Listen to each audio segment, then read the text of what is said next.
Good evening, everyone. My name is Kristen Rundle. I'm a professor here at Melbourne Law School, and I'm delighted to welcome you to the University of Melbourne this evening for the 2023 Jim Carlton Integrity Lecture. As your chair this evening, it's also my privilege to acknowledge the country on which we're meeting, the unceded traditional lands of the Wurundjeri people of the Kulin Nation. On behalf of all of us assembled, I pay my respects to their elders past, present and emerging, and extend those respects to any Indigenous persons who have joined us this evening. A little spot of housekeeping before we kick off. These proceedings are being recorded. They're going to be available from the Melbourne Law School website soon, and a link to the recording will be sent to all registrants to tonight's event. The event's also being photographed, so if you're not comfortable with this, please speak to Marina, our events organiser over there. And if I could also ask you to take a moment now to either turn off your mobile phones or put them on silent for the duration of the lecture. Thank you. We are here tonight to be part of what, but for 2020, has been an annual public event on the Melbourne Law School calendar, the Jim Carlton Integrity Lecture.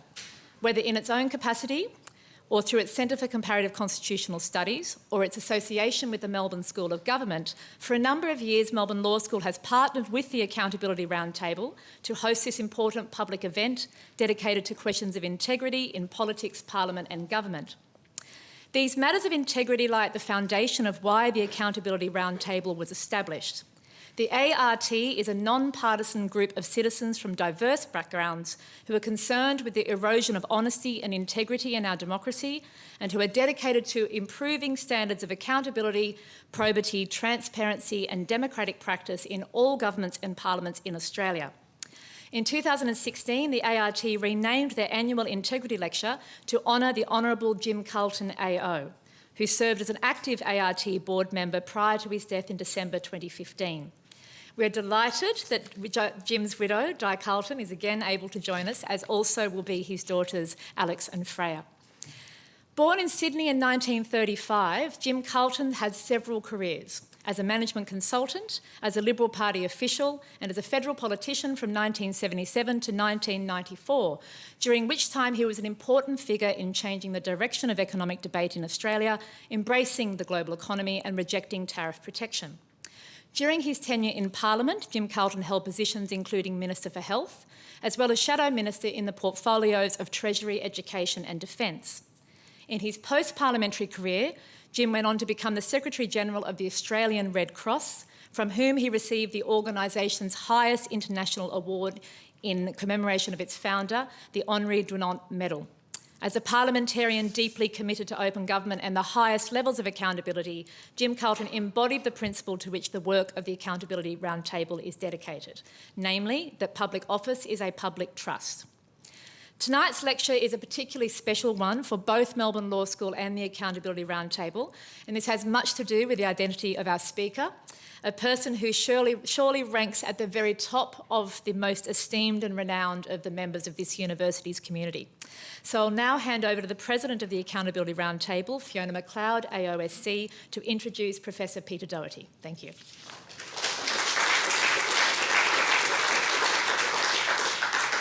Thank you very much, Kristen, and good evening, everybody.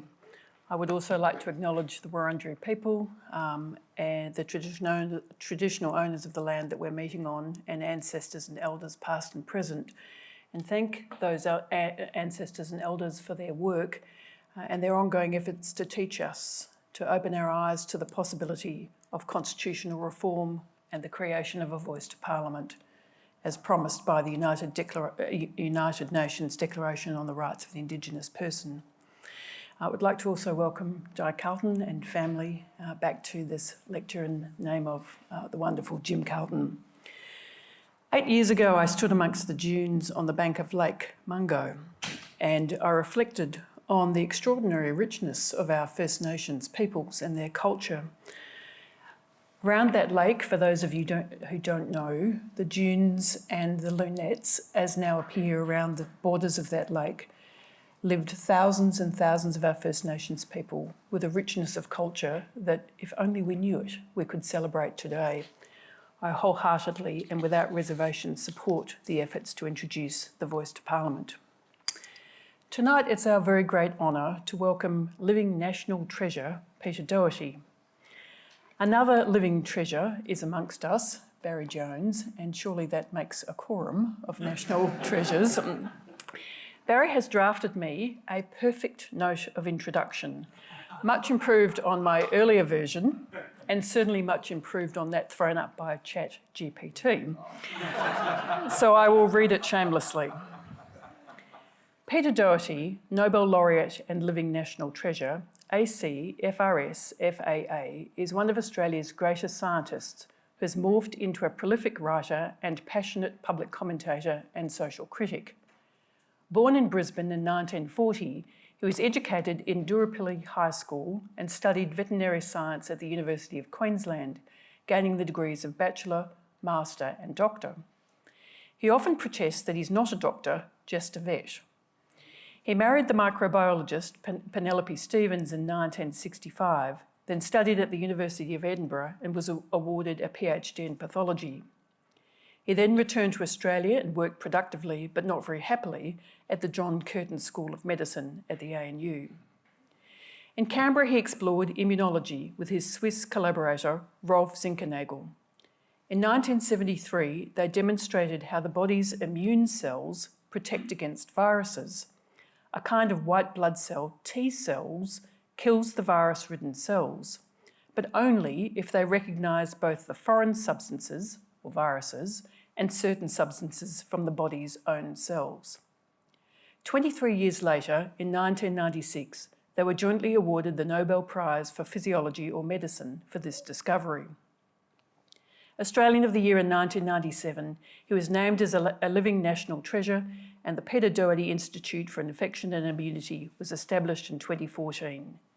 He has become a prolific author, much of it quasi-autobiographical, with powerful insights into the overlap between science, society, history and the environment, politics and sport. During the COVID era, he has been a trusted source of advice and a valued contributor to debate on a range of issues. So much, Peter, for retirement. He's going to speak on the intriguing topic tonight of integrity in complex systems, Rum Rebellion or Shearers strike. Please welcome Professor Peter Doherty.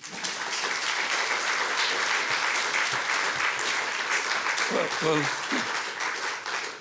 thanks, Fiona. God knows how this is going to go, because I was very flattered when Barry Jones called me and said, would you give this the Jim Carlton integrity lecture? And, great, I can think about integrity. I love thinking about things that I know nothing about and then coming up with great conclusions. But, so I put aside 4 or 5 days to deal with the whole business of integrity. I found it's a little more difficult than that, and that a lot of people have studied this very, very seriously, and some of them may actually be sitting in this room. And the other mistake I made when talking to Barry, and I often do make mistakes when talking to Barry, is that I said I notionally divided Australian politics into 2 themes, one of which stems from the Rum Rebellion and the other one stems from the Shearers strike. Now, you may want to assign those to either side of politics, but maybe not. And Barry said, well, that's a great idea, you should have it in the title. So it made it incredibly difficult to actually write this thing out. And so I'm going to read from my notes, which is something I rarely do. What I should have done is just do my usual download about COVID and said integrity at various points. And I know I could have got away with that, and now I've nailed myself into this terrible position, and I'm going to bore you to death. And of course, what happens to a living national treasure when they die? Are they a dead national living treasure, or what? I mean, the Brits have who's who, and they have who was who. Yeah, right, okay. Yeah, so we've all been through a certain amount of political disillusionment over the last 10 years. But actually, we now do have an Australian Federal Integrity Commission Bill 2021, number 2. Whatever that means. And I looked up the definition and I found political integrity means exercising political power consistently in the public interest, independent from private interests, and not using power to maintain the office holder's own wealth and position. Totally at odds with the aims of the Rum Rebellion, of course.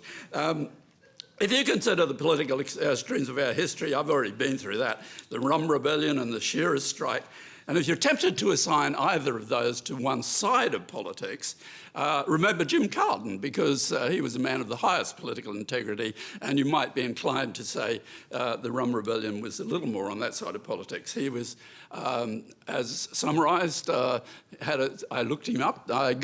We got to know Jim a little bit. We'd see him in Carlton when we were commuting backwards and forwards from the United States before we reversed that process and came to live in Parkville.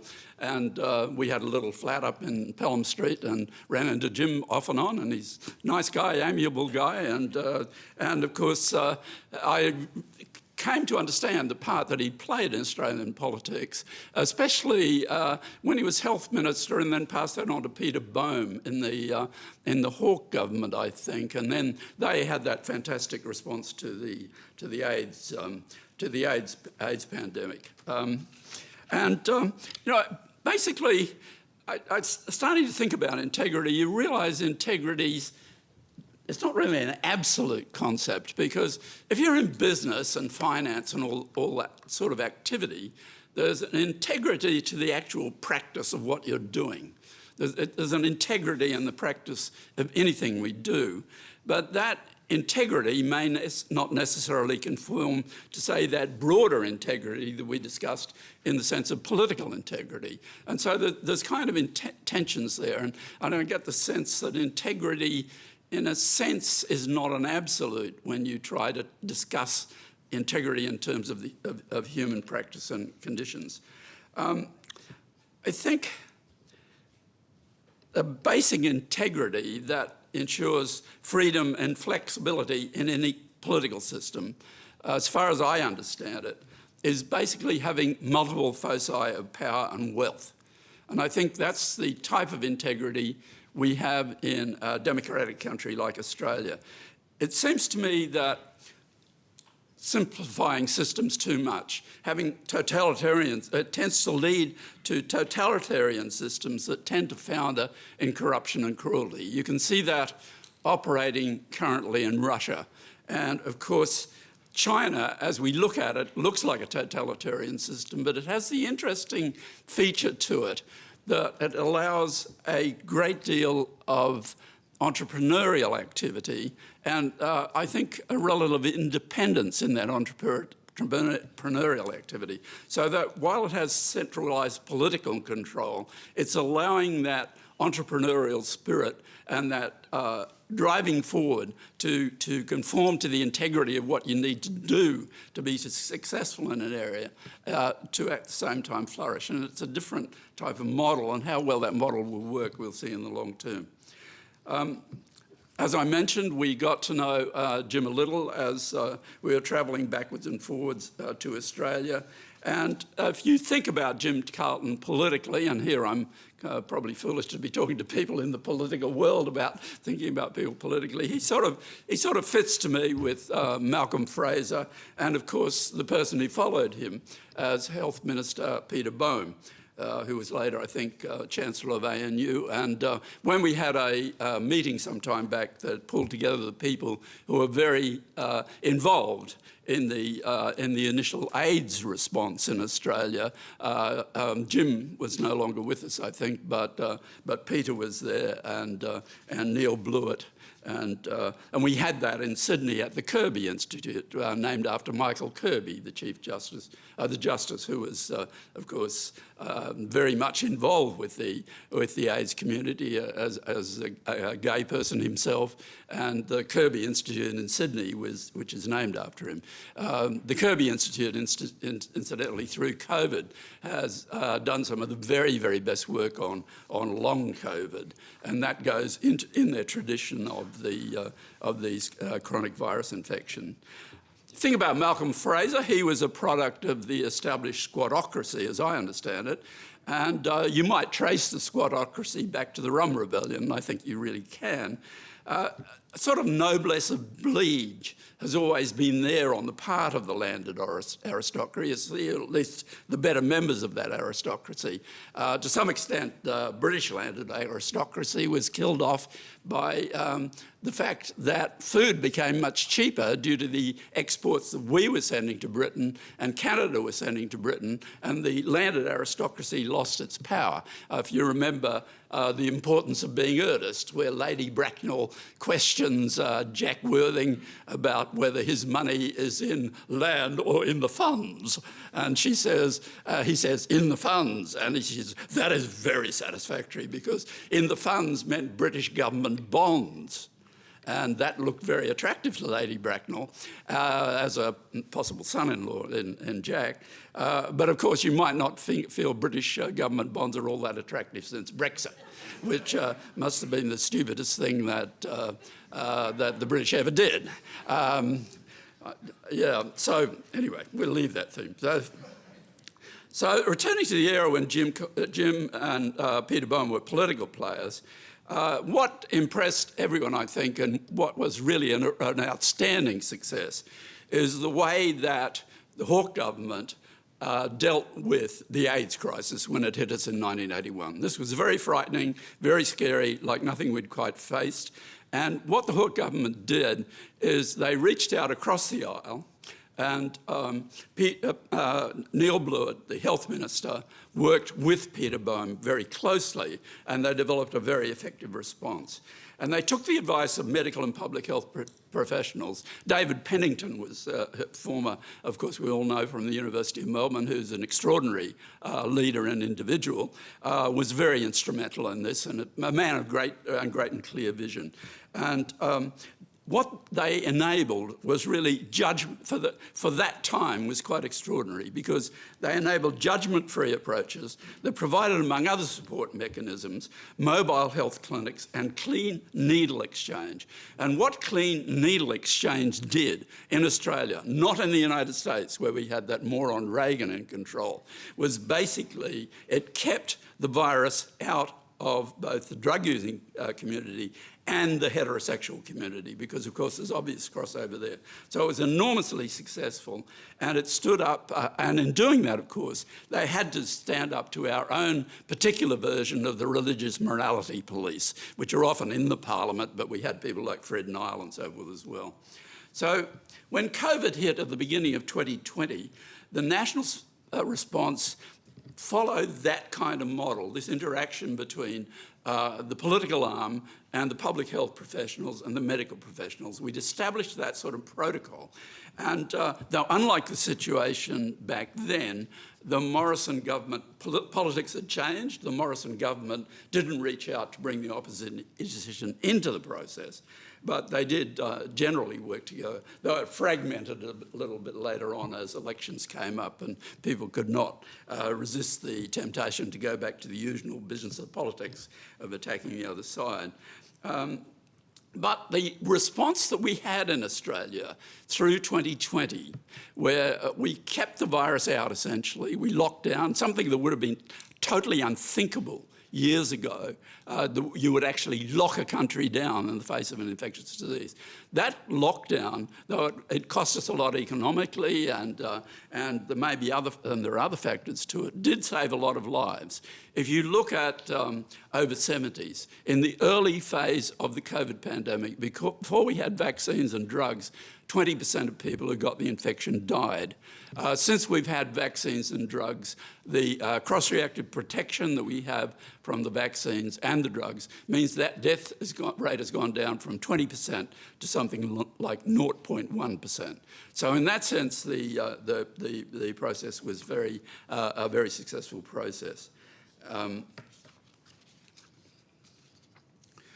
And basically, at least through that 2020-21 phase, having the politicians, different types of government, state government, federal government, different parties, working together worked for us. And I think I do think that Australia would benefit enormously, and I think most of us want this to happen, if we had a lot more working together across the two sides of politics. What happens far too often here, I think, is when one side of politics gets in, they change things, they have to change things, everyone has to leave a mark, of course, and we are, of course, the symbol of Australia, having lived a long time in the United States. So I think the symbol of Australia probably shouldn't be the kangaroo on the Qantas jet, it actually should be a silo.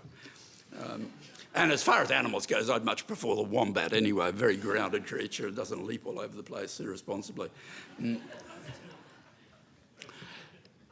So when it comes to ethics and integrity, as a medical scientist, of course, one is concerned with the integrity of those processes and with ethics. We've all heard the statement, first do no harm, that many quote often as the first statement in the Hippocratic Oath. It actually comes from Hippocrates' treatise on epidemics. And translated, it says, in illness, one should keep two things in mind, to be useful rather than cause no harm. So it's not quite the way we usually state it. The insertion of integrity into that equation led medical research involving people or other warm-blooded vertebrates, led to it being scrutinised at the outside by government-mandated ethics committees. Some of you may have served on these human and animal experimentation committees, which are now universally required to have lay representation that reflects the values of the broader communities. They really didn't exist before about 1980, and we proceeded in medical experimentation in ways that really weren't correct at the time. They became standard practice for evaluating and monitoring research when we were confronted with the fact that some researchers may be dedicated to preserving the integrity of the scientific process that requires analysis, measurement, peer-reviewed publication for all to access. Observing those rules does not necessarily mean that the experimentalist will respect a broader view of what constitutes ethical practice and integrity in human affairs.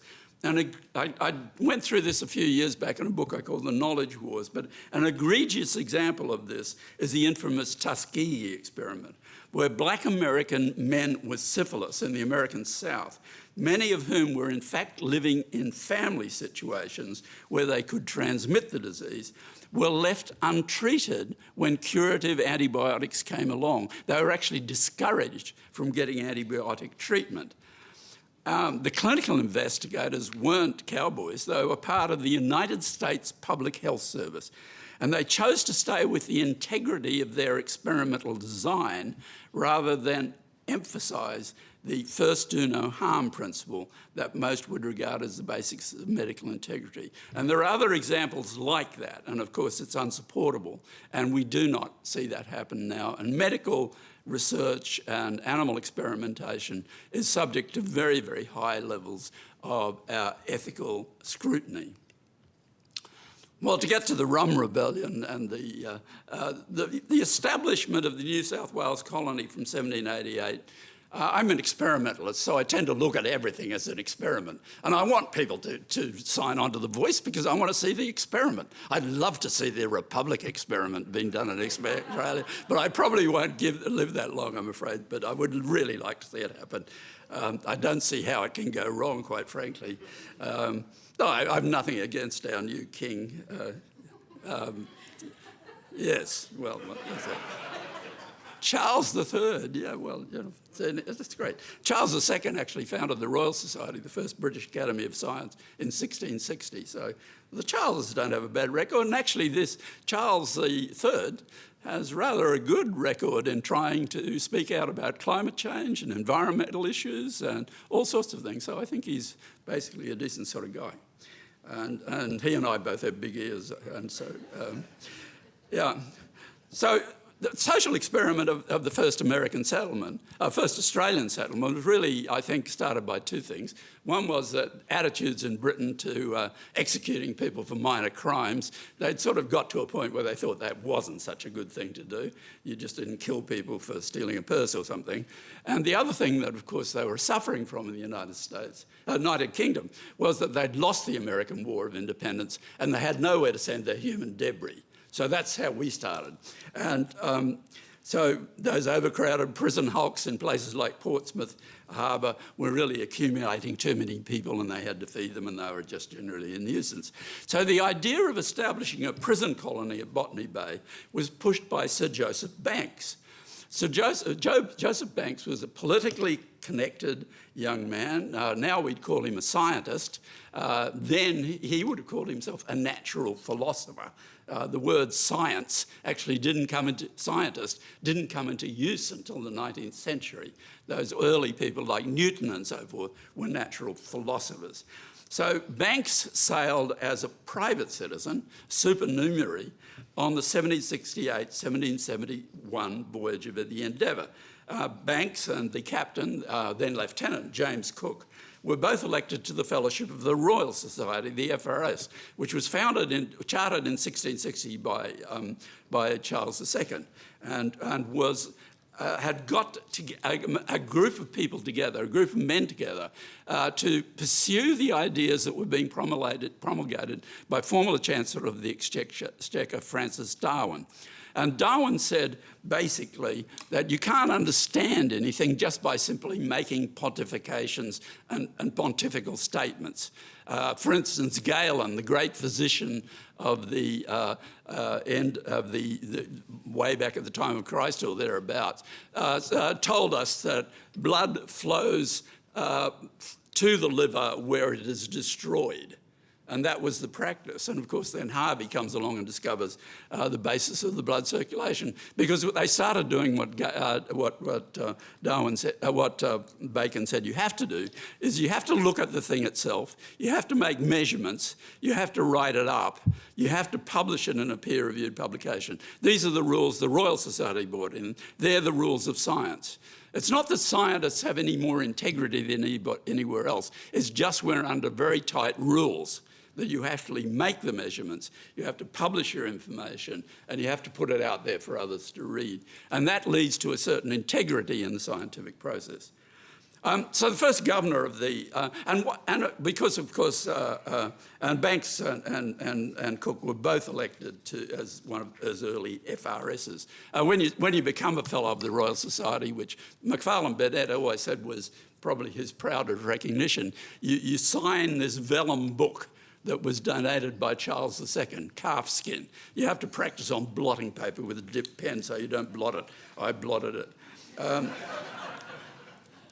The first governor of the New South Wales colony was Arthur Phillip, and I think he generally was a man of integrity. He clearly thought of the convicts as fellow human beings, and he was concerned, I think, with the idea of personal renewal and reform. Those with skills were soon identified and put to use for work, building the infrastructure required to establish the new colony. And acting on instructions from the Foreign Office, they negotiated with Indigenous people for land rather than simply taking it from them. So he attempted a peaceful interaction.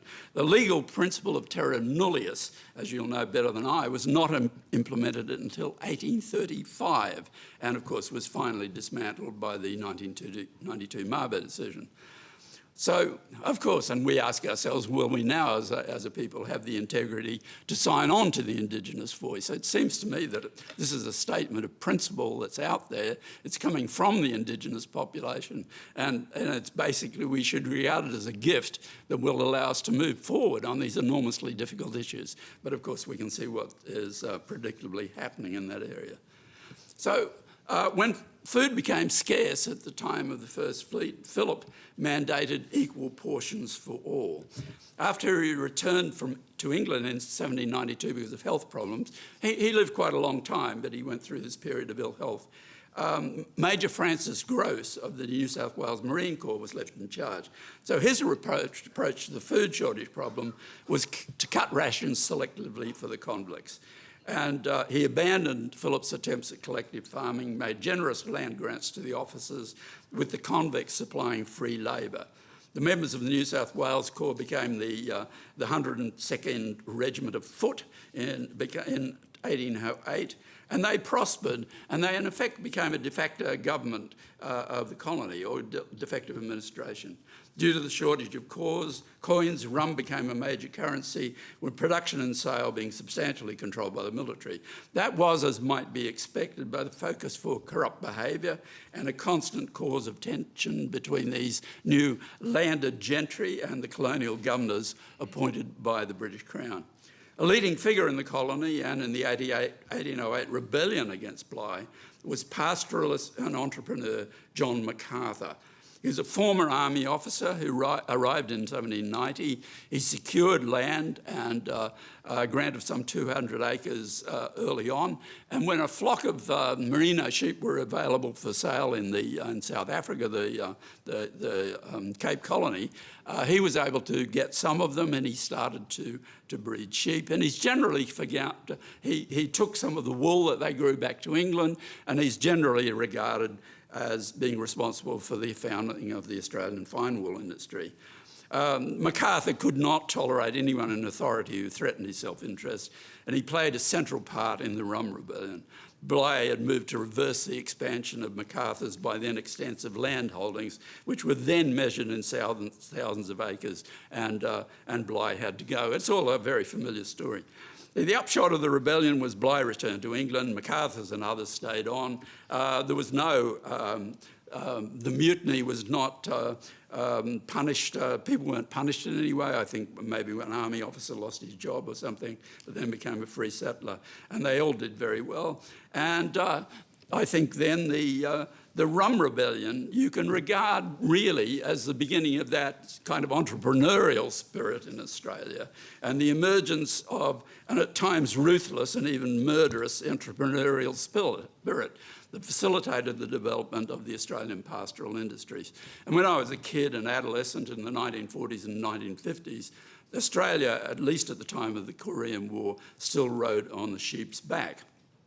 So what do the 1809 Rum Rebellion and the Shearers strike have in common? Well, beyond the tensions between the powerful and the powerless, the answer is, of course, sheep.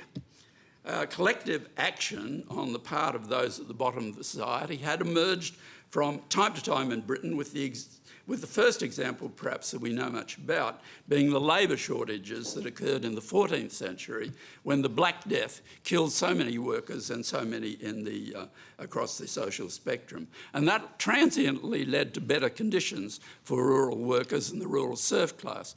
Of course, that was soon reversed by the barons, and the resultant peasants' revolt was crushed. In Australia, we had the 1804 Castle Hill Rebellion, largely by Irish convicts. Of those, 9 were executed, and then when the landholders and serving army officers and the Rum Rebellion rebelled, none of them were really prosecuted at all. Our first trade unionists were probably the 6 English farm workers, the Tolpuddle martyrs, who were transported in 1834 for banding together to protect their meagre wages. The Australian labour movement, of course, celebrates the Eureka Stockade, the 1854 miners' revolt in the Ballarat goldfields. Though many of these men were, in a way, more individual entrepreneurs who, hoping to make a big hit with the gold strike, were likely acting more in the spirit of the Rum Rebellion than in the spirit of collective action. By 1891, labour shortages due to the defection of workers to the goldfields had facilitated the early emergence of trade unions in Australia, with the Carlton Shearers strike being a dispute between the union, the amalgamated Shearers Union of Australasia, and the non-union labour that was exacerbated by the actions of some of the local pastoralist pioneers. The strike failed when the unionists ran out of food. The unionists flew the Eureka flag, which had already become symbolic. Large numbers of soldiers were sent to protect the landowners' interests. 13 of the union leaders were sentenced to jail terms.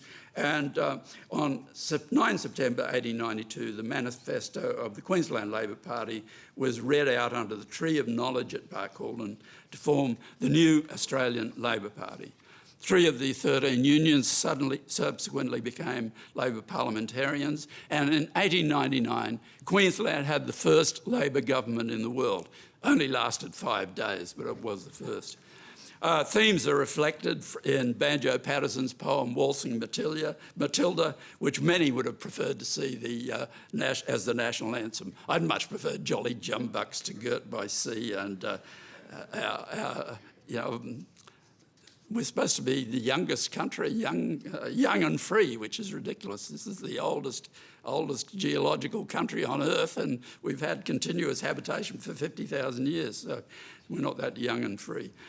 Of all the hoofed European species brought to Australia, sheep, which gnaw at pasture and disrupt both roots and soil, have been a particular disaster.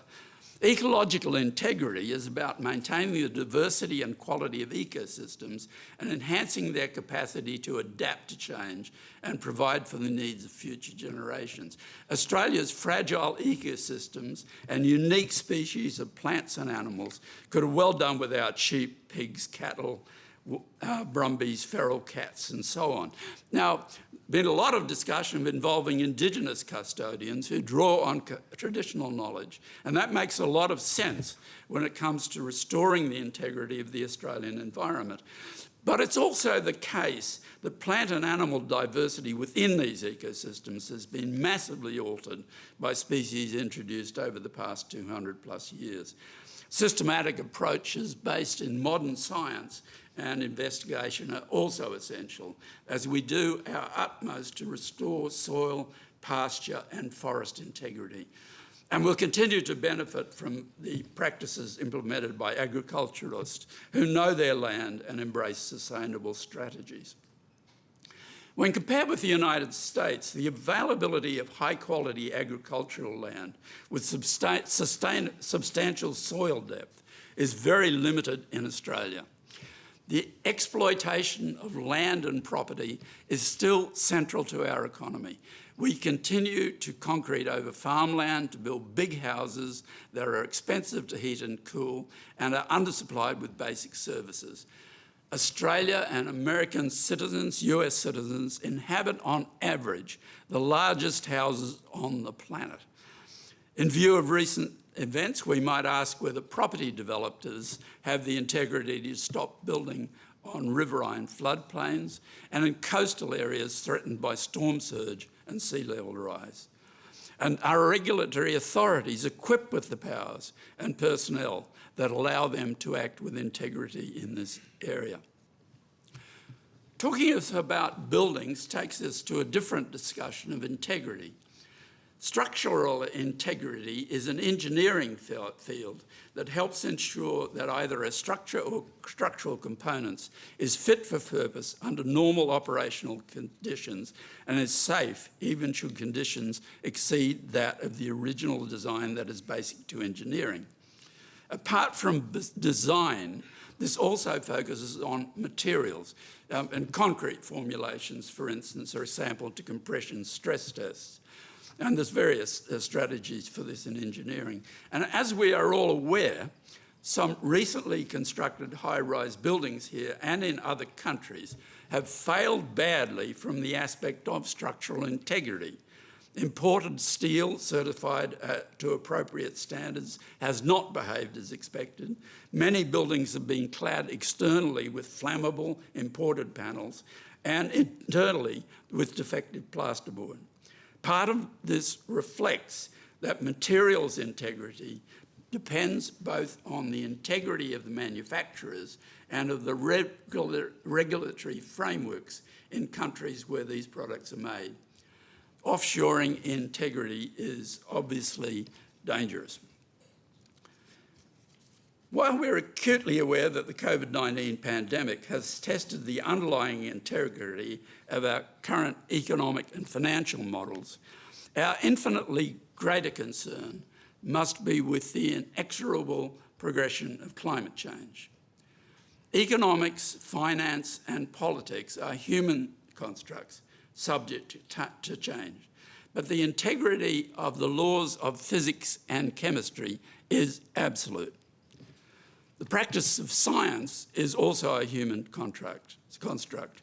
The integrity of Earth system science depends on the usual measurements and on measurement and numbers, and the integrity of that analysis has been rapidly advanced by the increasing sophistication of the underlying technology, from ocean sensors to balloons to satellites to supercomputers and so forth. And it's not the integrity of the planet that's threatened by climate change. I mean, rocks aren't severely compromised by being covered with 70 metres of seawater, which is what will happen if all the ice on the planet melts.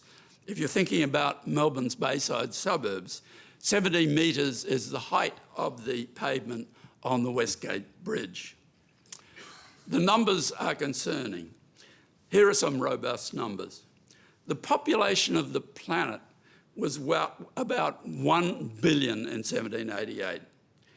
That had grown to 3 billion by 1960 and is now around 8 billion. So in the lifetime of a number of us in this room, the population of the planet has more than doubled. And now we're at 8-fold more people on the planet since, say, the time of Jane Austen, when she was writing those wonderful novels. And not only that, not only have we massively increased human numbers, the more prosperous we are, the more we consume, and the greater the amounts of greenhouse gases that are pushed into the atmosphere. Climate scientists look at records derived from ice core analysis, where they can look at bubbles in the ice and see what the gas composition in the atmosphere was like at that time. If you look in the period 1750 to 1800, the parts per million of greenhouse gases in the atmosphere, carbon dioxide in the atmosphere, was about 278 parts per million. At the end of the first century of the coal-fired industrial and transport revolution through the 19th century, that had risen by 13 points to 291 parts per million by 1900. By 1960, the number was 317 parts per million. In 2012, we were at 394 parts per million, and we have now hit 420 parts per million, adding 26 parts per million in a decade, which is really extraordinary. And through all that time, we've been talking for at least 20 years about the need to act on climate change. If we look at the amount of carbon we've been putting into the atmosphere, in billions of tonnes of carbon dioxide, if we look at methane and nitrous oxide, the other greenhouse gases that are of great concern, then there's kind of a calculation factor that allows people who are making these numbers to get, it's just an automatic calculation that they put that in terms of carbon dioxide. So if we look at those billions of tonnes, we added 0.02 billion tonnes of carbon dioxide to the atmosphere in 1790. That had risen to 1.95 in 1900. It had gone up to 9.39 by 1960. In 2022, after the COVID pandemic, it was at 36.6. So 4 times almost of what it was in 1960s. Basically, we're looking at a process that is progressive.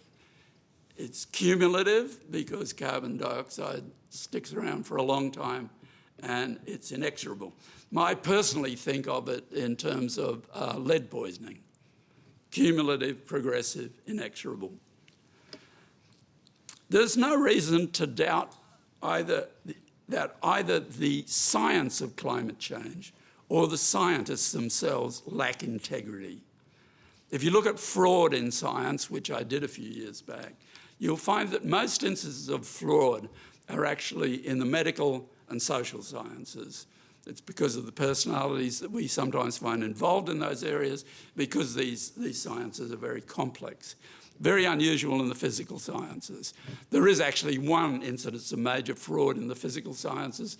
If you've read the book Plastic Fantastic, where a young guy working at the Bell Labs convinced people that you could make plastic semiconductors.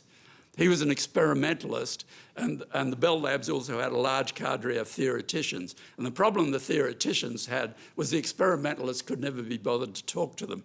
But this guy did, and he fed them data which was totally invented. And that is a major case of fraud. When it comes to the general community, part of the problem is that there's the minimal science literacy of many in the broader community is an issue.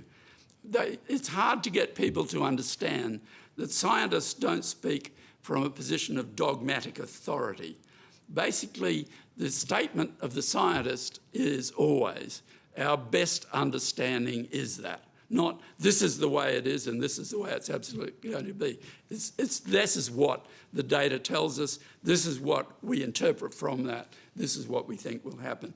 And that doesn't necessarily go across too well across society. Climate modelers present us with a spectrum of possible outcomes related to the continued levels of greenhouse gas emissions, not with definitive answers.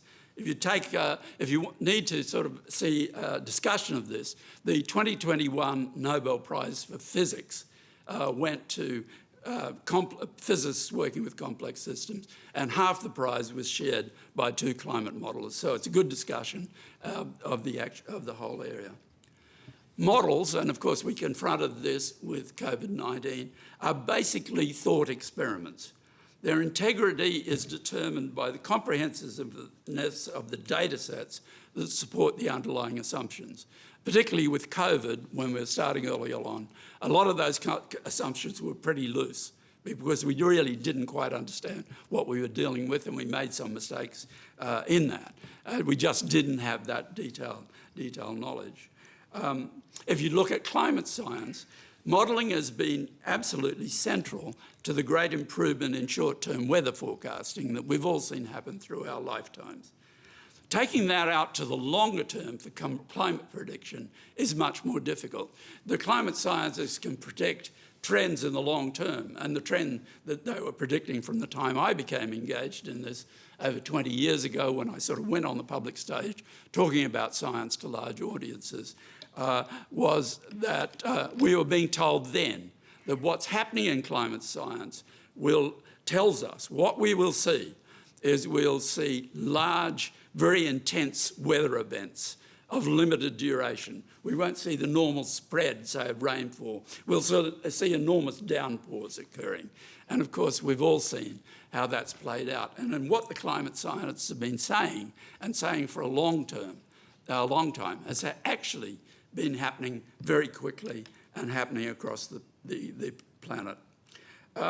If you wanted to bring climate predictions more into the arena of weather predictions, and I'm not sure how effectively you can do that, the weather people tell us what you would need is to change your measurement system from a 100-kilometre grid, to what it is at the moment, to a 10-kilometre grid. That would require enormous increases in computing power, but the computing power is there to do that.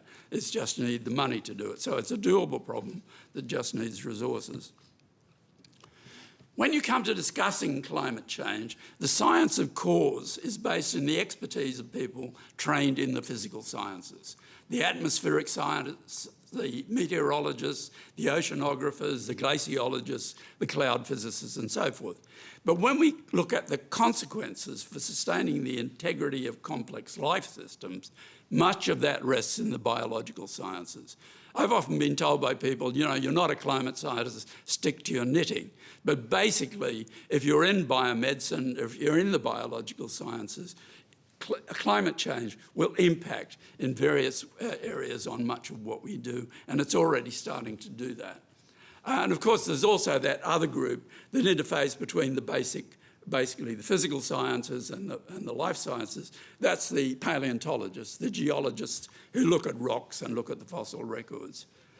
And of course, the fossil fuels that we continue to burn with such massive disregard are all derived from plants and animals that have been buried in the Earth's crust.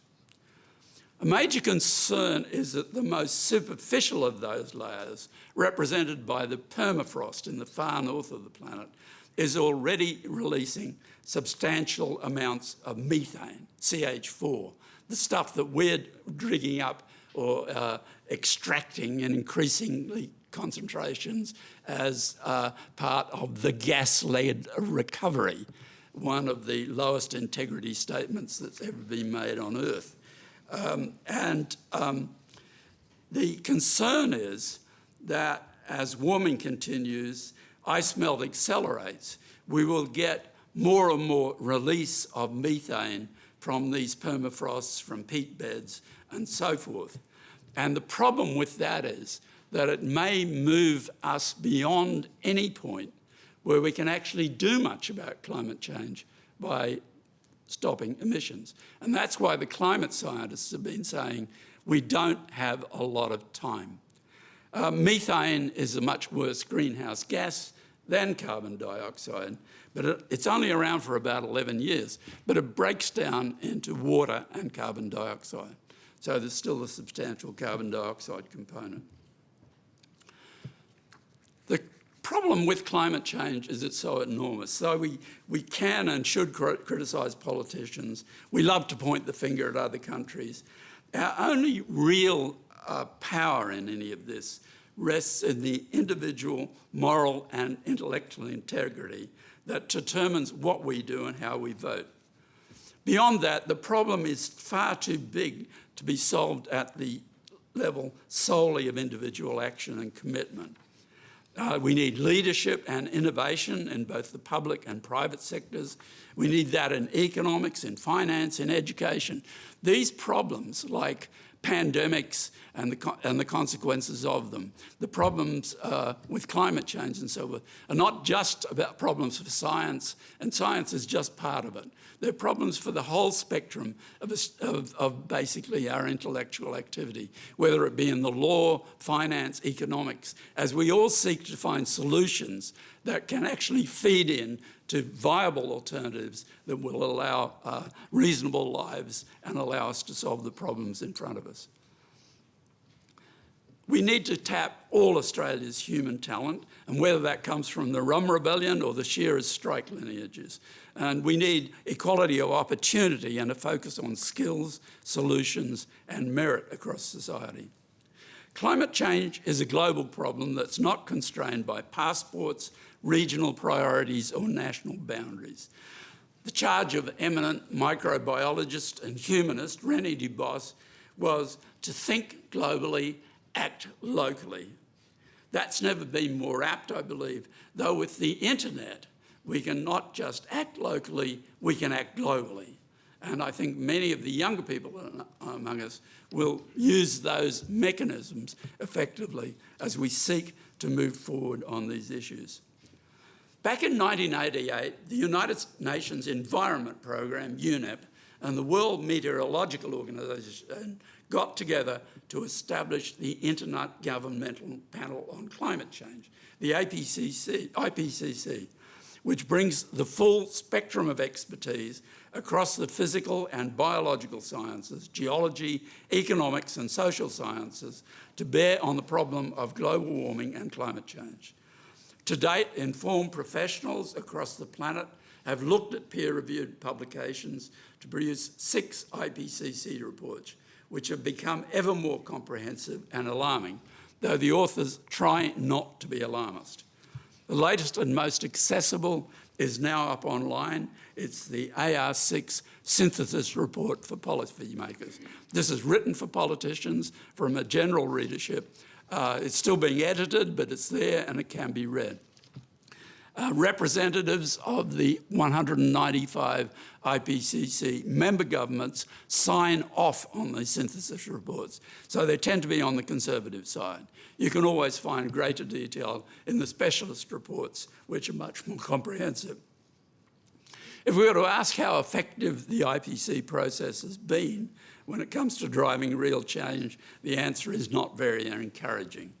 Through the 12-year interval from 1995 to 2007, annual emissions went from 23.4 to 31.5 billion tonnes. China, with a population of 1.45 billion, is currently responsible for 30% of global emissions, compared with 75% for the G20, which includes China and Australia. Many corporations and nation states have shown a willingness to move forward, with an increasing number, including Australia, signing on to the goals of reaching net zero emissions by 2050 or 2060 in the case of China, though few have enacted the necessary legislation. The emission numbers are for CO2 equivalents. Will we have the integrity to incorporate all the appropriate data in our emissions reporting? For example, there's a new satellite up there that's measuring methane levels. It's been up since 2017.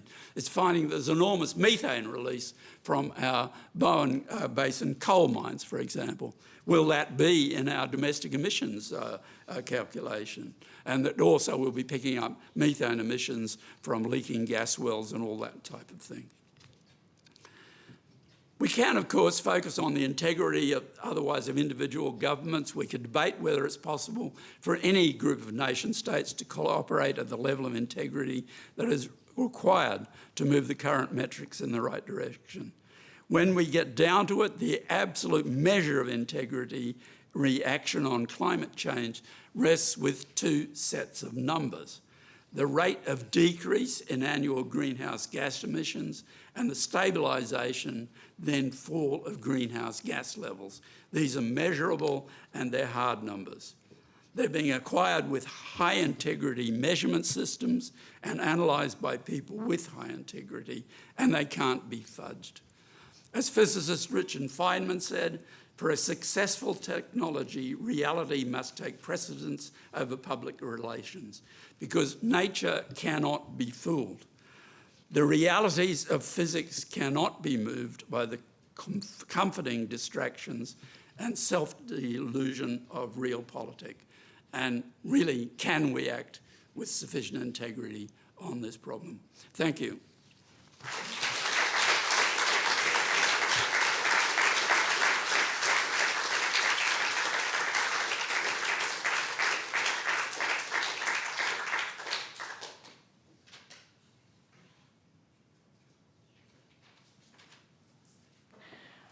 In a moment, I'll ask Lynn Allison, our chair, to express a vote of thanks, but we do have a few minutes for questions, if there are any. Yes, please. A microphone will come to you if you'd raise your hand, and then one at the back here. Yeah, so we'll start here. Thank you very much. When individuals, groups, or businesses act without integrity, there are several reasons for it. One of them is they have very high levels of motivation. Similarly, when groups act with integrity, there are several reasons. One of them is they have low levels of motivation. Obviously, having super high levels of motivation is good for the individual and for the society to progress. The difficulty is how to get super high levels of motivation and get them to act with integrity. Is it a difficult and complex and wicked problem, impossible to solve? Yes, it's a wicked problem. I mean, if we look at I'm out of my depth here, as has been obvious through this talk. But if you look at capitalism, okay, as my understanding, the rule that capitalism basically operates under is to return profit to shareholders. And so if the people running a fossil fuel company act with integrity towards their shareholders, they're basically screwing the rest of us, right? So, how do we change these things? I mean, they're like religious constructs. I mean, you sort of get the impression that things like capitalism, the free markets, whatever, these are things that are impossible to change because they're the basic rules. People talk about the laws of economics. There are no laws of economics. There are just practices. Yes, up the back, thanks. Yeah, Peter, I'm glad you mentioned capitalism because I'm an anthropologist and a social scientist, and I've written quite a bit about climate change. And one of the books that I've written that is out in 2 editions is titled Global Capitalism and Climate Change, the Need for an Alternative World System. So I think that at the end of the day, it is really capitalism that is the primary driver of climate change. So might we not be at a historical juncture where we need to think of an alternative world system, whatever you want to call it, that is based on social justice and equity, environmental sustainability, deep democracy, and a safe climate. So I don't think as long as you have a capitalist system, you're going to achieve that. You can tweak that, but you can't achieve that. So what are your thoughts? Yeah, I mean, absolutely. I know that I haven't read all the books I should have read, and I know there are economists and there are social scientists and so forth thinking very seriously about these problems. The issue is, though, I mean, I just don't understand how we get traction with this stuff. I mean, history of humanity, as I understand it, is as with COVID, when we're hit with a sudden crisis, we can react very well in the short term. We're into fight and flight, and we can stand up there and fight when we've got somebody to fight. If climate change was a problem you could shoot, or you could blow up with nuclear weapons, we'd have solved it long ago. No problem. Everyone could have a rifle and we could shoot climate change. We'd be in just great shape. Unfortunately, it doesn't work that way. And there's a whole spectrum of issues. I mean, it's not just... For instance, as we burn coal, we're basically putting up the heavy metal levels in all the birds that are flying around the southern Arctic Ocean. And that's measurable. You may have just seen stuff in the paper about dolphin meat in Japan being loaded with mercury. I mean, we've got into we've lived always in a world where we can constantly expand our numbers, where we can move. Migration has always been central to human affairs, and where we can extract whatever we want and then just move on. And basically, I think we've come to the end of it. And I don't think we know how to handle it. And how the question is, how do you really tap all the enormous resource of intellect and goodwill and so forth that's really out there, and how do you tap that and also carry everyone with you and actually get something done? Because we know the problem. What we haven't been very good at is actually getting something done, and I'm not convinced that a lot of what's being said now and that some people have welcomed, and we should welcome that we're moving in the right direction, is going to get anywhere near doing what needs to be done. Is one of the problems that, as you identified, scientists speak in terms of our best understanding, and then politicians can do what they will with that for political purpose, and conspiracy theorists are always at the edge attacking. So for the public health response to COVID, for example, we're all compliant for the first 4, 5, 6 lockdowns in Melbourne, and then suddenly the conspiracy theorist's voice wins through, and no longer we wear masks. We had this. We were talking about COVID yesterday. The talk I gave, and basically, someone said, well, this human population problem, can't we sort of solve that by sort of having good women's health across the planet and good health advice and contraception? The evangelical right in the United States has shut that down repeatedly. The Catholic Church has shut it down, even though nuns will hand out condoms. And the political right in Australia has also shut it down in our foreign aid.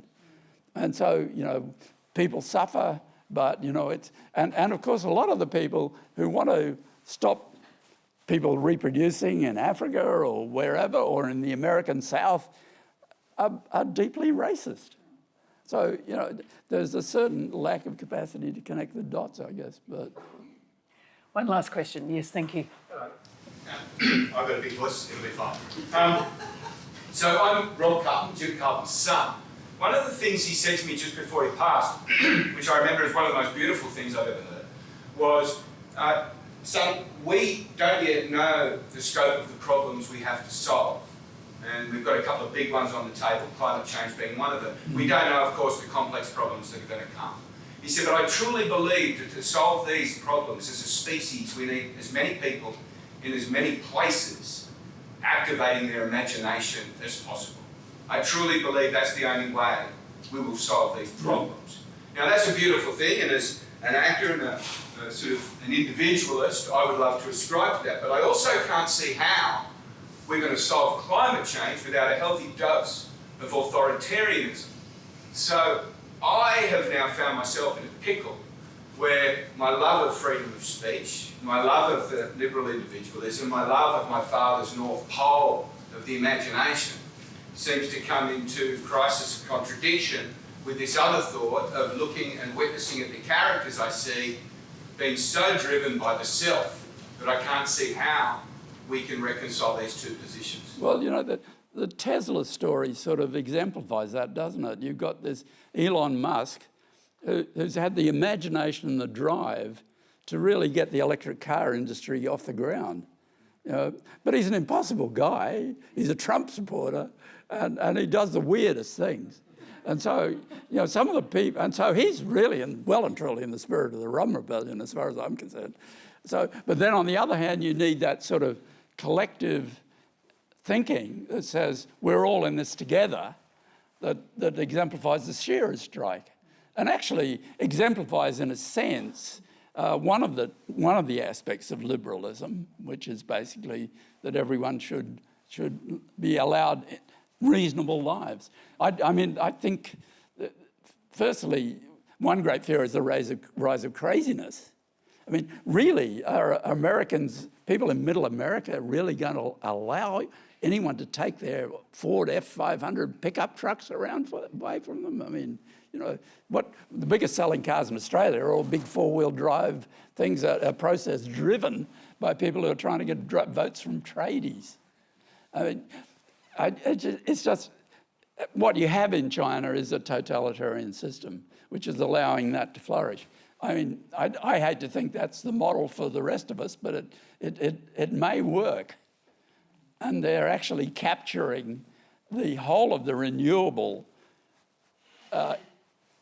market through manufacturing, and I don't know, how do we solve this? I look to the integrity and imagination of politicians. I wish we had Jim Carlton back and cloned him.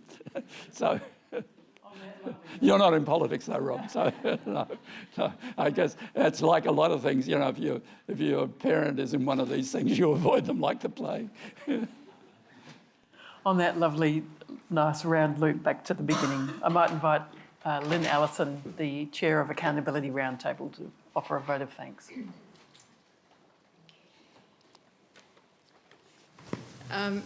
Peter, that was just marvellous. Really? Yes. I thought it was chaotic.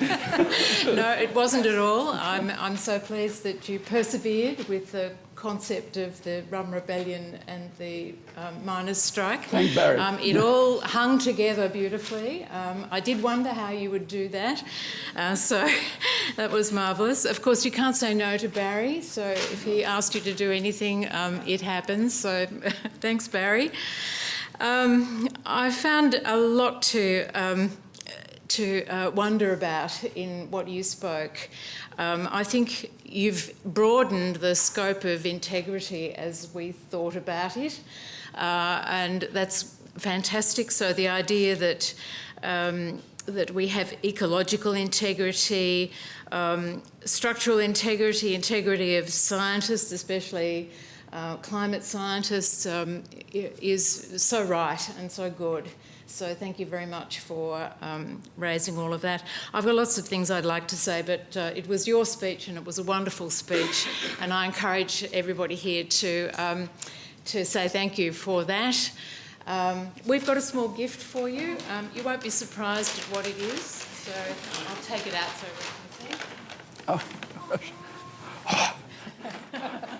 Very, very small text.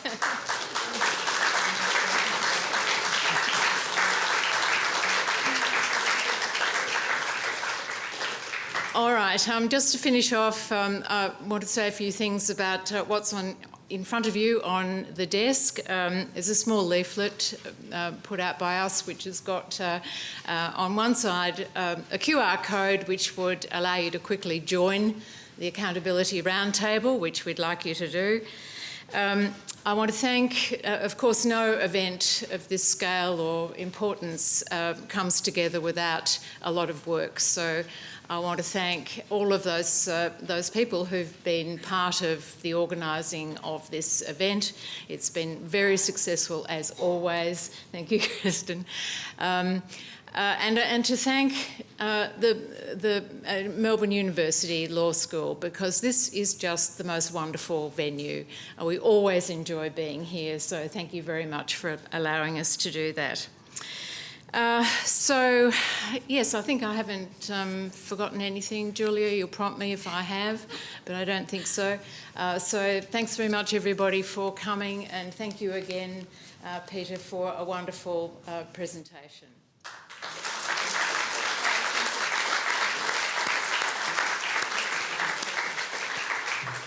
I'll simply close the event by saying that the recording of tonight's lecture will be available soon. It'll be sent to all the registrants. But in the meantime, here's to the integrity of the 21st Century University as a place for public learning and exchange. So we look forward to seeing you in subsequent years. And thank you again to the ART for the partnership. Thank you.